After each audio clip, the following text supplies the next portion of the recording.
welcome to the Dwarfputing series, where we are going to be covering concepts in Dwarfputing. So, in this episode, we're going to be focusing on the next sort of important concept in Dwarfputing, which is known as the repeater. If you remember, in the previous episode, we talked about signals. Signals are used to control things, like these objects here.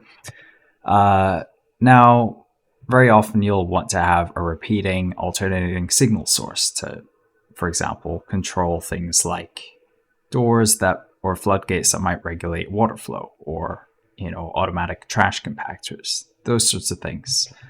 They're also useful in other things like timing circuits and other synchronization tools in more advanced dwarf concepts, but the repeater is a very central tool in dwarf. So we're going to talk about a few examples of repeaters and their advantages, disadvantages, what they might be used for. The first one is simply this pulsing minecart repeater.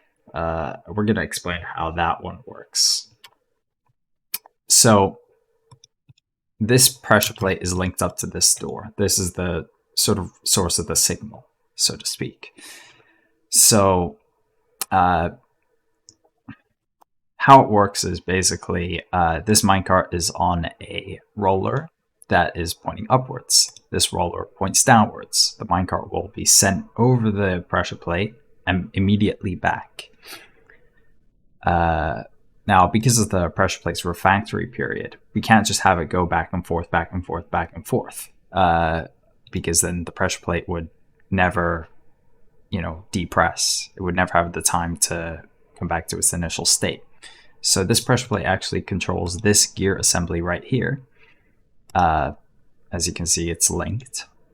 And what that does is it turns off this roller and waits for the pressure plate to be depressed before it's then sent back again. What that gives us is a very consistent source of repeated pulses. Now, the second repeater we're going to be talking about is this wave repeater. There's a description of this on the wiki. It's fairly simple. You just have a channel that's 6 tiles long, 1 deep, 1 wide, and it's all filled with 7 out of 7 water, except for 1 tile, which is 6 water. You can use this by sort of filling it up and then designating it as a pond, and then having one person take a bucket of water away from that. Now, this pressure plate is configured like so. So if we go pressure plate, the water trigger is configured to trigger a depth of water 1 to 6. And so what this does is this wave of 6 out of 7 water will sort of go back and forth and randomly interact with the pressure plate. The advantage of this is that it's very simple to set up. It doesn't require a power source like this one here. It's just very simple. The disadvantage is that it's not super consistent. You can't use this in timing sources because the wave is effectively random, right? If you're unlucky, it'll stay pressed for a very long time and then maybe stay not pressed for a very long time. But if you just need something that will happen occasionally, at random intervals, typically a trash compactor, this will be good enough. Now, the third repeater is sort of more special and it's more niche in its use case, and it's called the lightspeed repeater. What this does is, if you remember from the previous episode, signal sources don't send a persistent stream of information about the source's state.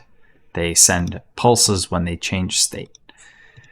What that means is if you overlay and time a bunch of pressure plates so that they send their signals interlaced amongst themselves, you can get a very fast stream of alternating on and off signals. Now, to see how this works a bit more closely, let's sort of advance forward tick by tick. As a minecart approaches a pressure plate, it will be depressed and then shortly pressed again, as you can see with that one. As it approaches the next one, similar sort of thing.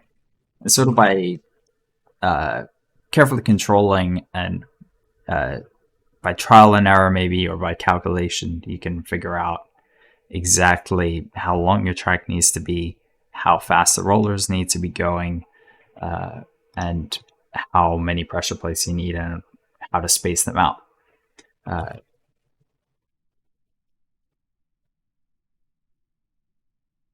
Yeah, that's so if we see, this door is being rapidly opened and closed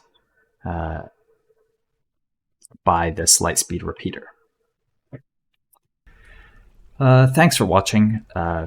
Hit the subscribe button and hit that bell if you enjoyed. We'll have more episodes later.